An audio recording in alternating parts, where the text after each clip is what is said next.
and it's pure. Beauty, wealth, and prestige mentioned in earlier hadith are secondary qualities that should not be sought at the cost of righteousness, for in most cases these disappear with age. We cannot disregard these qualities, especially beauty. Abu Hurairah radiallahu anh reported that the Messenger of Allah said, "The best of women, who is the one who pleases him. The best of the men are the one who pleases her. When he or she looks at them, obeys them." And when I say obeys, I mean, you know, the Quran says that believers conduct their affairs by mutual consultation. So this word obey, I don't like it, because it's not in keeping with what the Quran says. A husband is not a dictator, he is a shepherd.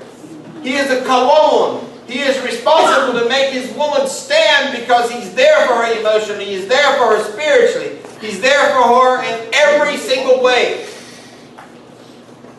And she feels nurtured by him.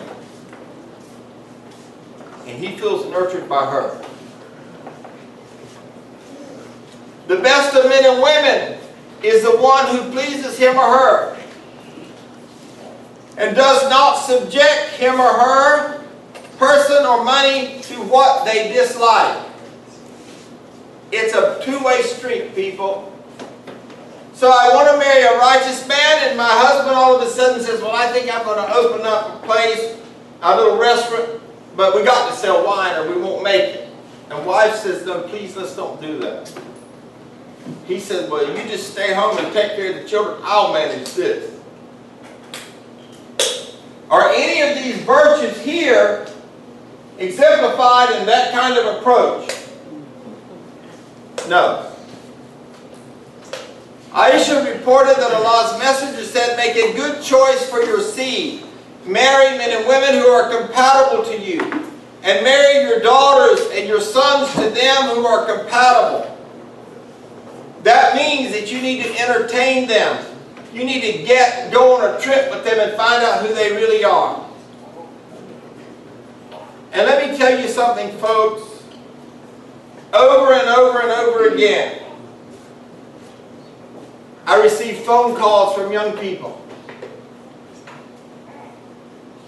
And they say, "My parents have said to me that if I do not marry from my culture, they will disown me."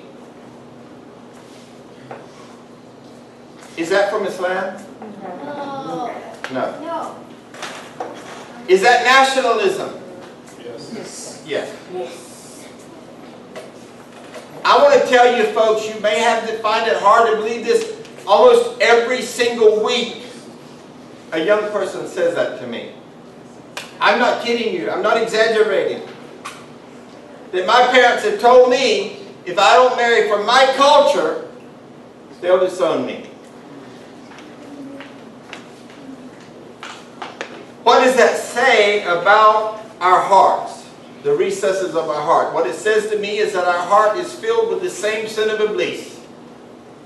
That I am made out of fire and he is made out of clay and I am better than him. I'm Pakistani and he's a white American and he's a piece of trash. And people virtually said that to me, by the way, when I became Muslim. They didn't say it in such words, but that's what they were saying indirectly.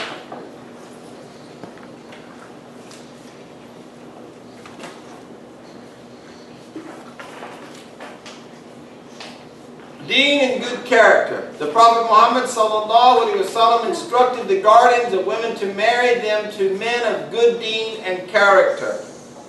Now, these are hadith of what a woman should look for in a husband specifically. Remember, it is both. When a man of known righteousness and good character seeks to marry a woman, he should seriously be considered. Abu Hurairah, Ibn Umar, and Abu Hatim al-Muzani reported that the Prophet ﷺ said, "If a man comes to you seeking marriage and you are satisfied with his deen," does it say bank account? No. Does it say because he's 6 foot tall weighs 165 pounds, has got guns on his shoulder, and I'm not talking about the kind you shoot, I'm talking about those right here. If he comes to you seeking marriage and you are satisfied with his deed and character, marry him. Lest a fitna, a trial, a harm will come into your family and great destruction become rampant on the earth. When you say to your children, if you don't marry somebody from my culture, I will disown you, you are actually planting the seeds of destruction on the earth. Because you're doing the same thing that Iblis did.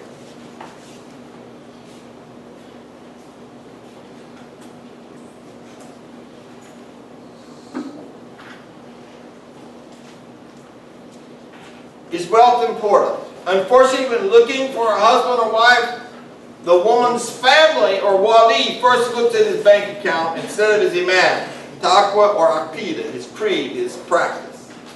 True iman is what will guarantee for them a lasting love relationship. Many choose higher degrees of education at the cost of religion, morals, and eventual happiness. I had a man come to me one time and said, Imam Sykes, would you please help me find a husband for my daughter? This particular man was from Pakistan. I said, what is the criterion? He said, powder white, Pakistani, and PhD, the 3 Ps. I said, well, that won't take me long. Muslims are not called to live in poverty, but wealth is a minor factor that should never be compared to deen and manners. Surah 24 verse 32, and marry the unmarried among you and the righteous of your male and female slaves. If they should be poor, Allah will enrich them with His favors. I want to ask you, would you rather them be rich in Allah's favors in character and manners, or rich in money, but treat you like a dog? I want to just share with you where we're going from here. Inshallah, if Allah wills, we will be interrupting this obviously next week for Mother's Day. We will then maybe have a couple more lectures on marriage, and we will then enter into developing ourselves for Sha'ban and Ramadan. But from here we will continue to talk about specific hadiths, seeking a husband. And then we're going to talk about the marriage contract. What slide are we on? The slide we will start on next week, not next week, but the week after, inshallah, is 116. We are then going to teach you at some point about the marriage contract, because people do not know about it. They do not know about the basic elements. There's 6 conditions, there are 2 pillars, and at least. So you need to know that. I'm going to teach you what they are. We're going to talk about permanently prohibited marriages based on blood, milk, and marital status from the Quran. Who is prohibited to you in marriage? We're going to talk about, did I say blood, marriage, and milk? Okay, just want to make sure I said that. We're going to talk about foster mothers, man's foster sisters, foster relationships, and temporarily prohibited women or marriage. And then we will go back to the contract to finish it up, because everybody here needs to understand what the contract is about, because most people do not. And people do not take it seriously. They take the very simple, anything they can find on the computer that's called an Islamic contract, and they use Sheikh Google, and that's what they use. Not a healthy situation when you're entering the very foundation of your life spiritually. That's how you complete yourself Islamically. We have a box for questions. If you have a question and you'd like me to answer it, write it down here, and I will try to address it at some point during a future class. Also, I'd just like to give you a few minutes if anyone has a question or would like to